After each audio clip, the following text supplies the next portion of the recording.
I'll split this $3 million with Mom. Right after my father's funeral, my husband, who had sneakily looked at the inheritance papers I was to receive, told me this. Don't you be greedy now. Finally I can quit my job. I have to thank that old geezer. That old geezer. You can't possibly be talking about my father, can you? Oops, slipped my tongue. Anyway, once you receive the inheritance, put it into our joint account. As soon as possible. Hearing those words and in shock, my husband and mother-in-law were excitedly discussing, which car should we buy? I want this one. I had reached my breaking point. Offloading household chores onto me, always asking for money, and now, insulting my father. I don't need a husband and mother-in-law like this. Holding back my anger, I purposely smiled and replied, "Yes, you and your mother can use the money. As you please. My name is Catherine. I'm a 38-year-old working housewife. My family, including my parents, were doctors and ran a popular clinic in our hometown. As an only daughter, I was brought up with a lot of love and care. After graduating from the pharmacy school, I got a job at a major pharmaceutical company. Although my parents were disappointed that I didn't become a doctor, they blessed my career choice and told me to work hard. Even after I started working, I would often visit my childhood home and share meals with my family. We were very close. However, about 10 years ago, my mother passed away in a car accident. Despite being in her 50s, her sudden departure left me in shock and grief. My father was deeply devastated, so much so that he temporarily closed the clinic. During this time, my then-boyfriend, James, was my pillar of support. We met through a mutual friend's introduction. Throughout our relationship, he continuously encouraged me, helping me recover from my grief over my mother's death. 2 years after my mother's passing, James proposed, and I immediately said yes. James works for a small to mid-sized company in the food industry, leading a typical office worker's life. Working at a major pharmaceutical company, my income was considerably higher than his. But money wasn't a concern for me at all. I believed that we could support each other through thick and thin, maintaining a loving marital relationship. My father was also very happy about our engagement. I've heard that James supported Catherine when she was down about her mother's passing.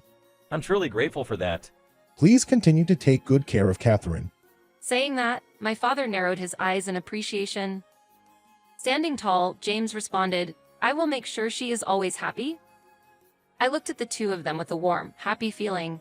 The following week, we went to James' parents' house to announce our engagement. His parents had divorced when he was very young, and now only his mother lived there. Meeting my mother-in-law for the first time, I noticed she wore flamboyant makeup, more than I expected. "Oh, so you're the one James is marrying." She looked me up and down as if evaluating a product. "Don't you think she's a bit plain for you, James? And isn't she older than you? Wouldn't someone younger and prettier be better?" Jumping in, James said, "Mom, Catherine works at M Pharma, and her dad is a doctor." I thought James would praise my personality, but it seemed he was only highlighting the financial and social aspects. But hearing that, my mother-in-law's eyes sparkled. "Well, why didn't you mention that sooner? In that case, I approve of your marriage, Catherine." "Thank you," I replied somewhat hesitantly. James seemed very pleased with his mother's approval, saying, "That's great." However, I had a lingering feeling of unease. And so, we got married. Just before registering our marriage, my father, who also invests in real estate as a side job to his medical practice, gifted us a luxury apartment in downtown as a wedding gift. Of course, the property is in my name. Regarding that matter, I said to James, "Even though my father gave us the apartment, it's our home. Let's live harmoniously together." James responded with a joyous, squinted smile, and thus, our marital life began. What I realized after getting married is that James, who had always lived with his parents, had almost no domestic skills.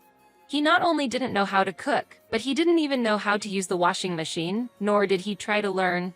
Worst of all, he wouldn't even throw his trash in the trash bin. Being someone who wanted to maintain a neat household, this bothered me immensely. For the first year of our marriage, I was still in the honeymoon phase and took care of everything. But as the fatigue from work piled up, I felt my patience wearing thin. Around our second year of marriage, I finally expressed my frustrations to James. He responded, "I'm tired from work too. Catherine, you're better at household chores. If you're good at it, why not do it?" Despite my efforts, he didn't understand, and our marriage continued with him not doing any chores. But my troubles didn't end there. After our marriage, I clearly realized his mother was quite the character. James was generally indifferent to events, so I would represent him on such occasions. On Mother's Day, on behalf of James, I selected a high-quality scarf from a department store and sent it along with carnations. Then, after a while, I got a call from my mother-in-law. Expecting it to be a thank you call, I answered. However, she sounded displeased. Catherine, I received the Mother's Day gift, but what on earth is it? Well, I believe I sent a cashmere scarf. Sending such an unknown brand is simply thoughtless, isn't it? I was sure the scarf I sent was from a reputable brand, and it was a quality item worth over $200. But she wouldn't hear any of it. I don't need such a dull scarf. How about this high-end brand, for instance? The brand she mentioned was a renowned luxury brand. Buying their scarf would cost more than $1,000. I'm sorry, but that's a bit beyond our budget. Cutting me off, she snorted. Then next time, just send cash for Mother's Day. $500 should do. What, $500? Exactly. Just do it. And for my birthday, I expect more than $1,000, understood? With that, she hung up. When I reported this to James, his response was, Just do as she says. It's for Mother's Day. Think of it as honoring your parents. Since then, we've been giving her money as she demands. Moreover, by our 5th year of marriage, she began visiting often and asking for money. Each time, James would hand her the money with a smile. Both of us work, and James doesn't earn so much to afford this. So, I've had to dip into our savings. Though I felt resentful, I endured. He was there for me when my mother passed away, and we vowed to be together forever. She's his mother, after all. I kept reminding myself of that. Now, in our 8th year of marriage, I still handle all the household chores and frequently give money to my mother-in-law. One day, in the midst of this hectic life, I received an unusual call from my father. The news he shared was shocking. He was diagnosed with terminal cancer, and there was nothing more to be done. Hearing this, I couldn't help but cry, and my father gently stroked my head. Now, in our 8th year of marriage, I still handle all the household chores and frequently give money to my mother-in-law. One day, in the midst of this hectic life, I received an unusual call from my father. The news he shared was shocking. He was diagnosed with terminal cancer, and there was nothing more to be done. Hearing this, I couldn't help but cry, and my father gently stroked my head. It's fate. We must accept it. Don't worry, I'll be all right. Dad. Thus, in addition to my job and household duties, I began to visit my father in the hospital. My workplace was understanding, but the issue was at home. Despite informing James about my father's condition, he offered no assistance. Well, it must be tough, but hang in there. I'm also busy with work. He said just that, and only visited my father in the hospital once.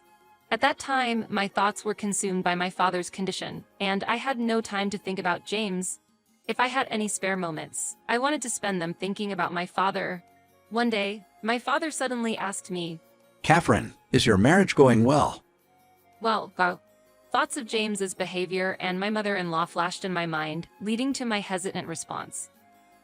Catherine, you are free to choose your own happiness. After I'm gone, you won't be constrained in any way.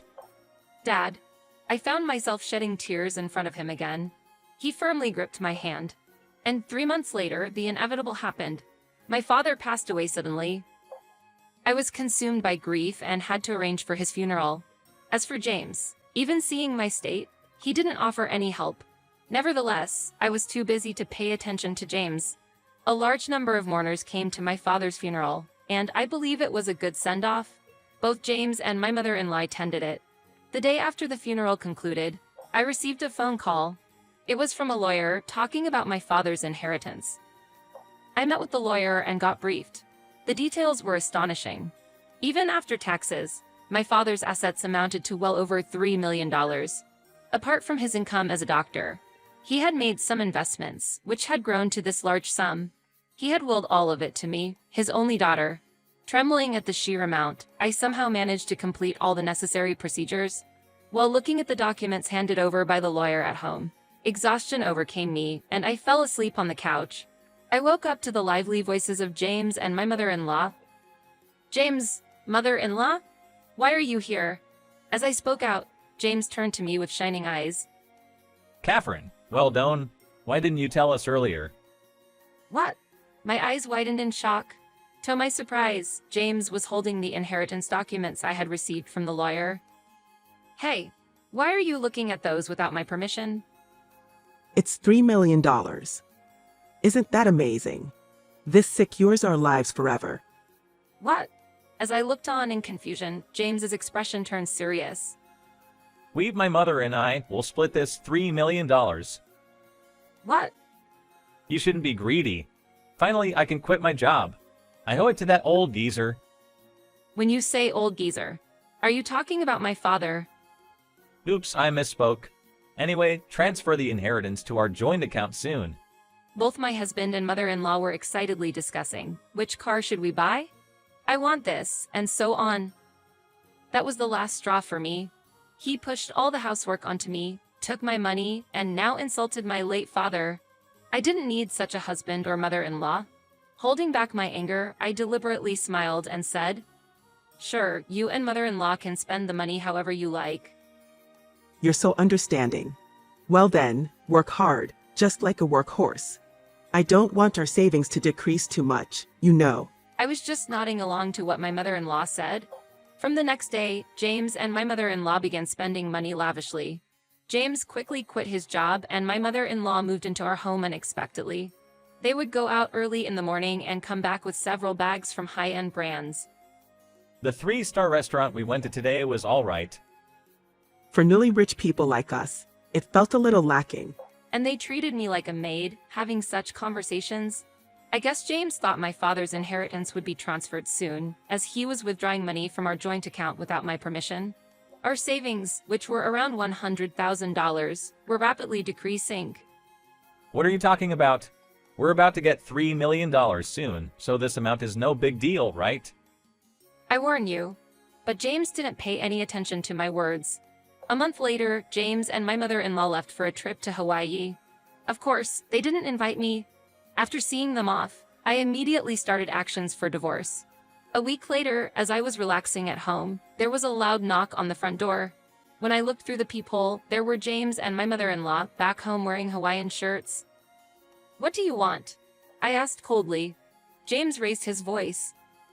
What are you talking about? The front door key isn't working. "Oh, the front door key, right? I changed the locks, so it's only natural it doesn't work." What? What do you mean? Looking confused, James and my mother-in-law heard me say through the intercom, "Let's talk at a nearby cafe. I'll be there shortly."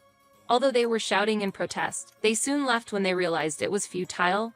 After confirming they had left, I headed to the cafe. Arriving a bit late at the cafe, I found James and my mother-in-law waiting, their faces bright red with anger. Hey, what's the meaning of this? Give us the new key right away. "There's no need for that." Looking at their faces, I said, "I need you both to leave that house." I handed James a paper. It was a filled-out divorce form. What? Divorce? You're really thinking of divorcing me? Why suddenly talk about something like that? To them, I calmly asked, "By the way, are you two all right with money?" What? Money? James responded, spitting as he spoke. We should be fine since we're expecting your father's inheritance. There should still be $50,000 left in our joint account. Look, I'll show you. James opened the bank app on his phone. The next moment, his face was in total shock. Why? The money isn't in. She too peered into the phone screen, looking completely baffled. I then informed them. Yes, I transferred $50,000 to my account as part of the property division, so it's not there anymore. What? Since we're getting divorced, dividing marital assets is only natural, right? As I casually mentioned that, James widened his eyes for a moment before smirking. Oh, okay. I'll divorce you. So transfer your inherited wealth quickly. Assets gained after marriage need to be divided, right? Aren't you misunderstanding something? Huh? The inheritance I received isn't subject to property division. After saying that, a hushed silence fell over us. They really believed they could claim the inheritance I got from my father. I sighed in disbelief. That's impossible. My mother-in-law, her face red with anger, confronted me.